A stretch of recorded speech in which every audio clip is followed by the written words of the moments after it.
La importancia del agua en el organismo se basa en que es indispensable para la vida de la célula y los organismos en general. Entonces, ¿por qué necesitamos agua?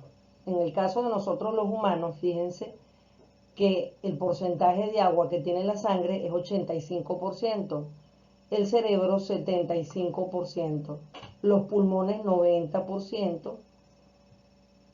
También el agua permite a nivel intestinal, como estamos viendo acá, el absorber nutrientes. ¿Ok? El resto, ¿qué pasa? Que en la última, en el colon, se absorbe, el cuerpo reabsorbe el agua, lo mantiene, y para sacar las heces secas y conservar el agua que necesita.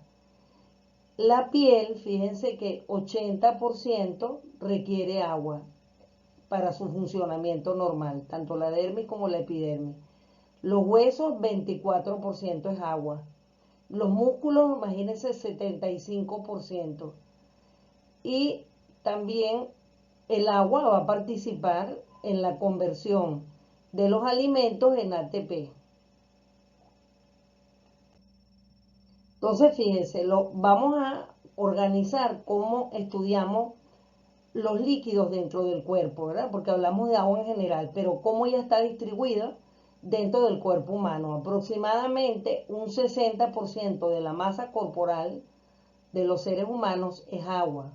Este porcentaje es hasta 75% en los niños, bien, sobre todo los niños menores de 5 años. Entonces, fíjense, vamos a dividir el agua en dos grandes espacios inicialmente. Lo que es el líquido extracelular, que está fuera de la célula, ya vimos la célula, y el líquido intracelular, que está dentro de la célula, o sea, está desde la membrana celular hacia adentro. Luego entonces tenemos que en el espacio extracelular, a su vez, vamos a dividirlo, o sea, el espacio que está fuera de la célula, en el espacio intersticial o intercelular o tisular que está entre las células y los tejidos. Este líquido, por ejemplo, cuando ustedes se queman en la playa, ¿verdad? Entonces cuando uno dice que, por ejemplo, se despelleja y uno ve que cuando sale ese cuerito que uno desprende una vez que uno se quemó a los días de ir a la playa, va a quedar esa piel con un espacio húmedo. Ese espacio que queda expuesto es el líquido intersticial. Asimismo, ese espacio intersticial es el que podemos ver, por ejemplo, cuando se nos forma una lesión tipo ampolla. Bien, luego tenemos dentro del espacio extracelular, entonces, el que está entre los tejidos y el otro que está fuera de la célula, pero que está dentro del organismo, que es el plasma. El plasma es la porción líquida de la sangre. La sangre tiene dos componentes, el plasma y el suero. Bien, entonces en el plasma es la porción líquida de la sangre. Luego tenemos, este es el espacio extracelular dentro de la célula, entonces todo el líquido que ya vimos en la lámina anterior, los porcentajes que contienen todas las células del cuerpo. Aquí tenemos más claramente cómo estamos viendo esta distribución. Entonces fíjense que aquí tenemos la membrana celular. Bien, entonces si esta es la membrana celular es como un corte transversal, como si cortáramos un sándwich, ¿verdad? Entonces fíjense, este es el espacio extracelular, porque aquí está la membrana, y adentro está el líquido intracelular, que es lo que llamo aquí el fluido intracelular. Ahora, esto todo es célula, esta parte beige. Entonces, esta parte moradita sería el líquido intersticial que está entre los tejidos. O sea, no está dentro de la célula, pero tampoco está fuera de la piel. Este es el líquido intracelular. Y luego tenemos el líquido intersticial, ¿verdad? Y luego tenemos el líquido intravascular, que se encuentra donde está la sangre. Entonces, fíjense, aquí tenemos este espacio, es el espacio intracelular. Y todo este espacio, el intersticial y el plasma que constituyen el espacio extracelular. Aquí tenemos los componentes químicos que tiene el agua. Se conocen como electrolitos del agua.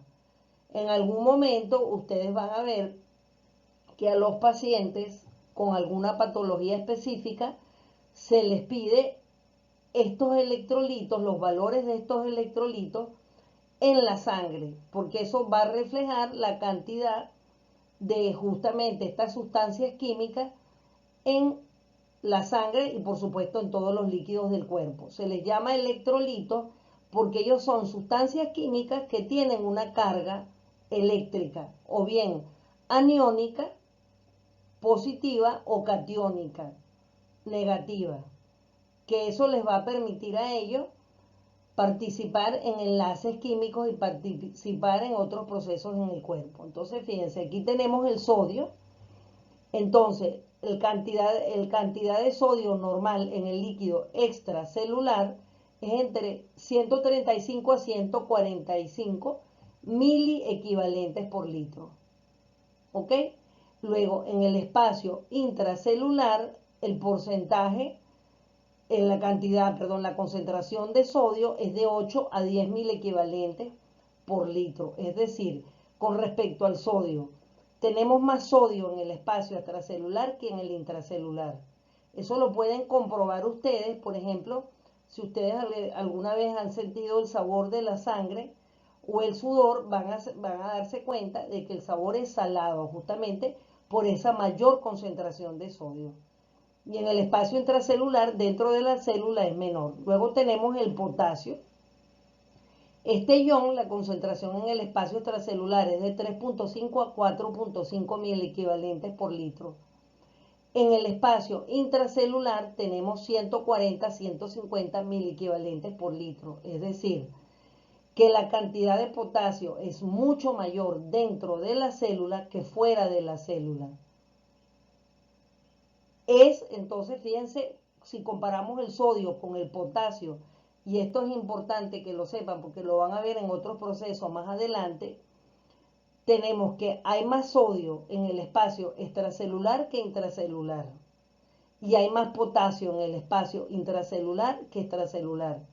Esto va a ser muy importante cuando veamos cómo se generan los potenciales de acción o cómo estos iones van a producir una corriente eléctrica que van a dar origen a la actividad de los músculos y de todas las células del cuerpo. Aquí tenemos el cloro. El cloro, la concentración en el espacio extracelular es de 90 a 100 mil equivalentes por litro y mucho menos concentración de cloro intracelular, 4.000 equivalentes por litro. Respecto al calcio, fíjense, aquí tenemos que en el líquido extracelular oscila entre 8 a 10 mil equivalentes por litro. Intracelular es una cantidad ínfima, 0,01 mil equivalentes. El magnesio tenemos que su concentración extracelular es de 2 a 2.5 mil equivalentes e intracelularmente es mucho mayor, 25 mil equivalentes por litro. Luego tenemos otro electrolito que es el bicarbonato, este HCO3, donde tenemos que en el líquido extracelular son 24 miliequivalentes. En cambio, en el líquido intracelular es mucho menor la concentración de bicarbonato, es de 10 mil equivalentes por litro. Esto ténganlo en cuenta para todo lo que van a ver ustedes posteriormente. Y estos son los valores cuando se le pide a un paciente los electrolitos. El fisioterapeuta tiene que conocer esto debido a que esto va a influir en la actividad muscular y en la actividad de las células nerviosas y en su funcionamiento. Entonces, fíjense, así como tenemos una ingesta de agua, que la ingesta de agua debería ser por lo menos aproximadamente de 1,5 a 2 litros diarios, según la edad, según la actividad, etc. Entonces, fíjense, las pérdidas insensibles son las pérdidas inevitables de agua que tenemos. Entonces, fíjense, la temperatura, tenemos que perdemos 150 mililitros por cada grado centígrado mayor a 37 grados centígrados. Se refiere a la temperatura corporal. Es decir, que cuando tenemos fiebre, ¿cuándo es fiebre? Cuando la temperatura es mayor de 38.5 grados centígrados, es que hablamos de fiebre. Bien, entonces, cuando tenemos fiebre, nosotros perdemos líquido, aproximadamente este promedio, y por eso esto es importante, porque esto depende de la temperatura que tengamos, pero también de la superficie corporal.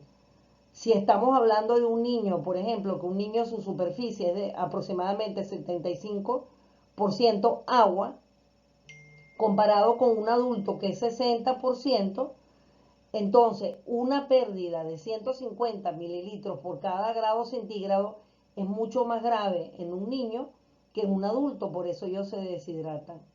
Aquí tenemos la sudoración. La sudoración leve, por ejemplo, puede ir aproximadamente hasta 500 mililitros, se pueden perder, hasta severa, cuando es una sudoración excesiva o intensa, hasta 1 litro de agua se puede perder en 24 horas.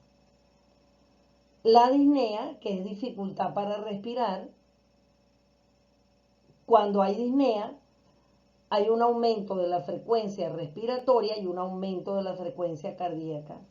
Y eso requiere un intercambio de gases, que es el oxígeno que está en la atmósfera y el que está en los pulmones, y de dióxido de carbono, y eso lleva a utilización del agua como transporte de este oxígeno. Entonces, fíjense, cuando hay disnea o dificultad para respirar, se pueden perder 100 mililitros por cada 5 respiraciones sobre la frecuencia respiratoria normal por 24 horas. Si estamos hablando de un adulto que el promedio de la respiración es de 14 a 16 respiraciones por minuto, si es por ejemplo una persona asmática que tenga 30 respiraciones por minuto, obviamente es una persona que está perdiendo líquido. Imagínense si esto ocurre en un niño, es de mayor gravedad. Gracias por su atención.